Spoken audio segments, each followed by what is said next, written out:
Jahania utility store पर सस्ता घी खरीदना शहरी के लिए जुर्म बन गया। यूटिलिटी स्टोर इंचार्ज और सार्फिन के माबेन झगड़ा। यूटिलिटी स्टोर इंचार्ज सस्ता घी खरीदने के लिए दूसरी शाख की खरीदारी के लिए मजबूर करने लगा। सार्फिन और यूटिलिटी स्टाफ के दरमियान लड़ाई झगड़ा। एक शहरी पर तशद्दुद के बाद जहानिया पुलिस मौके पर पहुंच गई।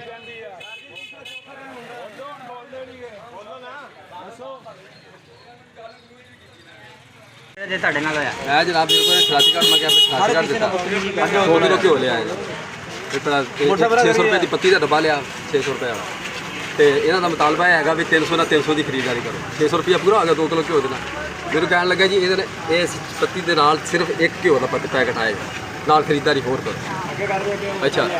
ਮੈਂ ਕਿਹਾ ਯਾਰ ਗੱਲ ਹੈ ਵੀ ਤੁਹਾਡਾ ਮੁਤਾਲਬਾ ਇਹ ਸੀਗਾ ਵੀ 600 ਰੁਪਏ ਦੀ ਚੀਜ਼ ਆ 600 ਰੁਪਏ ਦੇ ਨਾਲ ਮੁਤਾਲਬਾ ਕੰਮ 1200 ਰੁਪਏ ਮੈਂ ਕਰ ਲਿਆ ਵਾ ਤਾਂ ਹੋਰ ਮੈਂ ਕਿੱਥੋਂ ਮੇਰੇ ਕੋਲ ਇੰਨੇ ਪੈਸੇ ਨਹੀਂ ਆ ਗਏ ਮੈਂ ਕਿਹੜੀ ਖਰੀਦਦਾਰੀ ਕਰਾਂ ਅਗਰ ਨਹੀਂ ਜੀ ਤੁਸੀਂ ਸਾਬਣ ਲਓ ਸਰਫ ਲਓ ਜੇ ਜਾ ਕੇ 2 ਕਿਲੋ ਘਿਓ ਆ ਇਹਨੇ ਦੇ ਵਿੱਚ ਇਹਨੇ ਜਨਾਬ ਮੈਨੂੰ ਬਖਸ਼ੇ ਵੀ ਗਏ ਬੰਦ ਫਾੜ ਕੇ ਮੇਰੇ ਕੋਲ ਸ਼ੁਰੂ ਕਰ ਦਿੱਤਾ